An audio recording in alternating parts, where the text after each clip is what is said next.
Time for some practice problems from 8.7, L'Hopital's rule. So the first thing we have to do before we use L'Hopital's rule is establish that the limit is in an indeterminate form, which means is it 0 over 0, or is it infinity over infinity, or is it negative infinity over infinity? If those things, one of those things happens, we can use L'Hopital's rule. If it doesn't, then we can't, okay? So the first thing is, let's see what happens here. So negative 1 goes in. Let's try the direct substitution. Well, first of all, let's look at the bottom. Negative 1 plus 1, that's 0. Okay, so if this is 0, then this should be 0 up here too if we're going to apply L'Hopital's rule. So negative 1 squared, that's 1. 2 times 1 is 2, minus a negative 1, so plus 1. Okay, so that's 2 plus 1, that's 3, minus 3, that's 0. 0 over 0. Okay, so yes, now we can use L'Hopital's rule, so it's just a matter of actually applying it. So then this will be the same as the limit as x approaches negative 1 of, now the derivative of this, so this will be 4x minus 1 over 1. The derivative of this over the derivative of this. Derivative of the numerator would be 4x minus 1. Derivative of the denominator is 1. So now let's try putting in negative 1. 4 times negative 1, that's negative 4.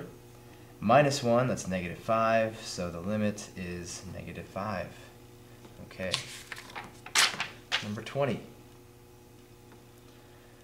The limit of the sign of a multiple of x over the sign of a different multiple of x. What's that? Well, let's try, as x goes to 0, just try putting in 0. So the sign of 0 times a over the sign of 0 times b. That's the sign of 0 over the sign of 0. The sign of 0 is 0. The sign of 0 is also 0. So we have 0 over 0. So that's indeterminate. So now we're going to take the limit as x approaches 0 of the derivative over the derivative. Derivative of the sign of ax, we got to use the chain rule. We're going to get, of course, the cosine of ax is the derivative of the outside, and the derivative of the inside would just be a. So a times the cosine of ax. Same exact thing for the bottom. Okay. Now, let's try substituting again. Putting a 0 here and a 0 here. That's going to cosine of 0, cosine of 0. Cosine of 0 is 1. Also, the cosine of 0 is 1. So we have a over b times 1. So the limit is a over b. Number 30. Is this indeterminate? Let's take a look. Well, infinity squared would be infinity. The square root of infinity squared plus 1 would also be infinity. So we have indeterminate form, infinity over infinity. So this is the limit as x approaches infinity of the derivative, 2x, over the derivative. Okay, we should all be familiar with the derivative of the square root of something. It's going to be 1 over 2 times the square root of that thing. But of course we need to use the chain rule, so we're going to multiply this thing by 2x. Well, here is the nice thing. This gets canceled out.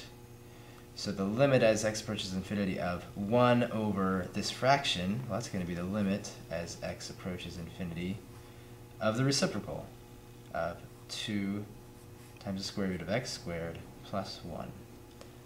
So now everything is right, and we don't even have a fraction anymore, so let's just put infinity in there, and turns out it's infinity.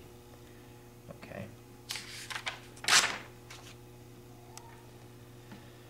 Okay, let's see what form this might be. We'll put infinity up here. Infinity over 2 would be still huge, so still infinity. E to the infinity would be infinity, and putting infinity in here would certainly be infinity. Okay, but which infinity wins? We'll use L'Hopital's rule to find out. The limit as x approaches infinity of, okay, derivative here. Derivative of e to the x over 2 would be, well, the outside of it would just be e to the x over 2, but then times the derivative of this, which is 1/2, over derivative of x is just 1. Almost worth not writing it, but there it is. So we essentially just have this function. So let's put infinity in here. Infinity Divided by 2, still infinity. E to the infinity is infinity times 1/2. Still, half of infinity is still infinity. It's just less of it, but not really. Okay, that's number 36. Number 39. Okay, is this an indeterminate form? Well, let's put infinity in here. Infinity times the sine of 1 over x. What's the sine of 1 over infinity? 1 over infinity would be 0. Sine of 0 is 0. So we've got 0 times infinity. This is not an indeterminate form. But can we move this stuff around so that it is an indeterminate form?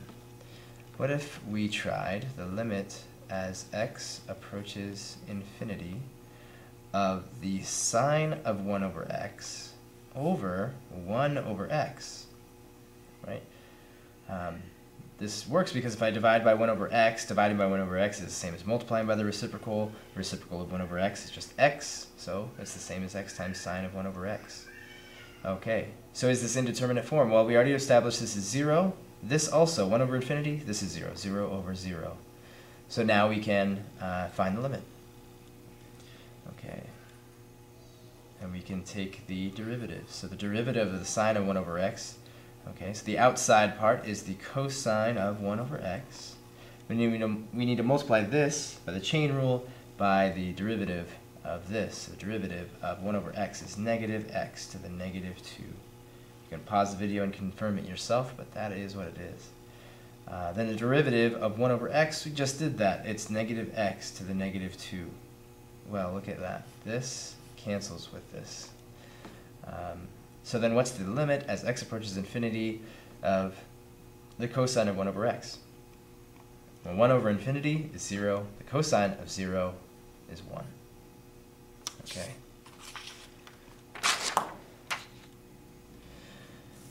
Let's take a look here. Is this indeterminate form?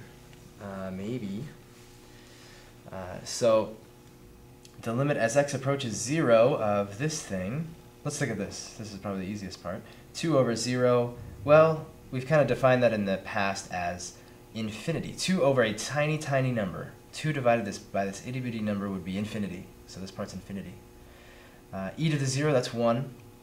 Plus 0, well, that's just 1 altogether. 1 to the infinity. So that is not an indeterminate form, but it is crazy. How can you take this 1 to the infinity? You might say, well, that's 1, but then we're really talking about limits, so we need to be careful about when we're raising things. We've kind of made an estimate about with the limit, and raising that to another estimate. Maybe it'll turn out to be 1, but maybe it'll turn out to be infinity. Maybe it'll turn it out to be 2. We need to find out.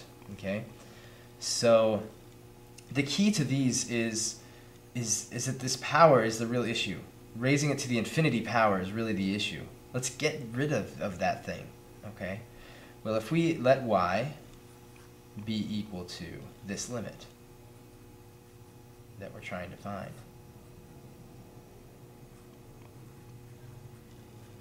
if we could solve for y, then we'd be in good shape. So in order to do that, and in order to get this guy out of the exponent, let's try a little trick here. We're going to take the natural log of both sides. Okay, so the natural log of y is equal to, well, by continuity, the natural log of this limit is the limit of this, the natural log of this. So we'll write the limit part of it first. Well, if we're going to write the natural log, we might as well go ahead and do this work and bring this down out of the exponent and make it the coefficient, 2 over x times the natural log of e to the x plus x. Okay. So this belongs to 0. The limit as x approaches 0 of this whole thing, let's see, put a 0 here, that's infinity. Put a 0 here, that makes this 1. That's 0, so this whole thing is 1. The natural log of 1, what's the power of e that gives me a 1? That's 0. So we've got this infinity times 0 thing going on. So we've got to, work with that. All right, so let's see what we can do. If we can get it to be in an indeterminate form, we will have much better luck here. what about 2 times the natural log of e to the x plus x? Then this would be over x. Okay, what's this again? This part is 0, right? The natural log of 1 is 0 times 2 is 0 over, when we let this be 0, it's 0. Okay, so we have 0 over 0. That's good news. So this is now the limit as x approaches. Since it is 0 over 0, we can use L'Hopital's rule. The derivative of this guy here is 2 times, what's the derivative of this? It's 1 over x, or sorry, e to the x plus x times the derivative of this thing, which is e to the x plus 1. Okay, now over the derivative of this. This is just 1. Okay, so let's just see what we get here. This is 1 over e to the 0. E to the 0 would be 1 plus 0. That would be altogether 1. So 1 over 1. 2 times 1 over 1, that's 2. So let's remind ourselves this is all together 2. Okay. E to the x, e to the 0, that's 1. 1 plus 1 is 2. 2 times 2, that whole thing is 4 over 1. This whole thing is 4. Is this the limit, though? Is this the limit I was looking for? Not quite. If we go all the way back here, remember, it's the natural log of the limit I was looking for in the first place. I let y be equal to this whole thing. This whole thing was y. So the natural log of the limit I'm looking for is equal to 4. So what is the limit I'm looking for? Well, y then is equal to e to the 4th. Okay? If I rewrite it in exponential form. And I could plug that into my calculator, find out about what that is, but y equals e to the 4th. That was the hard part, actually finding that limit. Okay? So, let's see if we might be able to. I don't think so. I'm going to do number 53 and only 53 in the next video, so I'll see you there.